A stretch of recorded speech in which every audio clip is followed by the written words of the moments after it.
ছাত্রদল একটা বিশাল একটা অনেক বড় সংগঠন। তো ওই সংগঠনের ক্ষেত্রে বিভিন্ন জায়গায় নতুন কমিটি করার ক্ষেত্রে দেখা যায় যে ২-১ জন বিভিন্ন জায়গায়, ২-১ জন না, মোটা দাগে ১৩-১৪ জনের তালিকা। আপনি যদি ১৩-১৪ জনের সাথে ন্যূনতম যদি ছাত্রলীগের সাথে জড়িত থাকে, সাথে সাথে তাকে বহিষ্কার করে কিন্তু তার বিরুদ্ধে কিন্তু ব্যবস্থা নেওয়া হয়।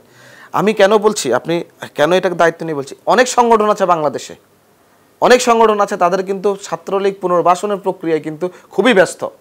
আপনি দেখবেন এনসিপিতে বা আদার্স কোনো সংগঠনে এবং বাংলাদেশ ইসলামী ছাত্র শিবিরে মুজিবের স্লোগান দেওয়া, বঙ্গবন্ধু স্লোগান দেওয়া, নৌকা নৌকা বলে স্লোগান দেওয়া লোকজনই কিন্তু আপনার ইতে আছে, ছাত্র শিবিরের নেতৃত্বে আছে। আর ছাত্র দলের কিন্তু সেই লেভেলে নাই, একটু নিম্ন একটা নিচের দিকে একটা সদস্য কেউ হয়তো এরা বুঝতে পারতো না বা সে নিজে এসে একটু নিজেকে জাহির করে, এরকম সাথে সাথে কিন্তু ব্যবস্থা নিচ্ছে। এটা কিন্তু কোনো কঠোরভাবে ব্যবস্থা নিচ্ছে, নর্মালি না কিন্তু।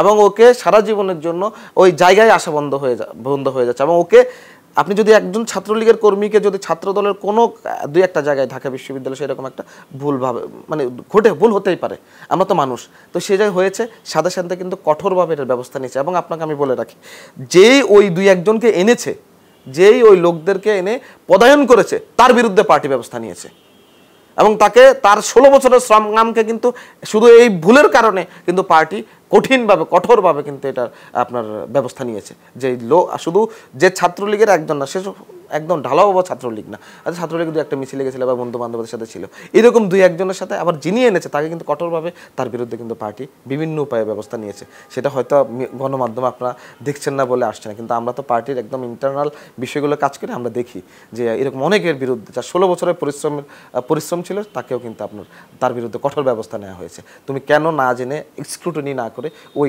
লোককে নিয়ে এসে পদায়ন করবা, এরকম কিন্তু হয়েছে।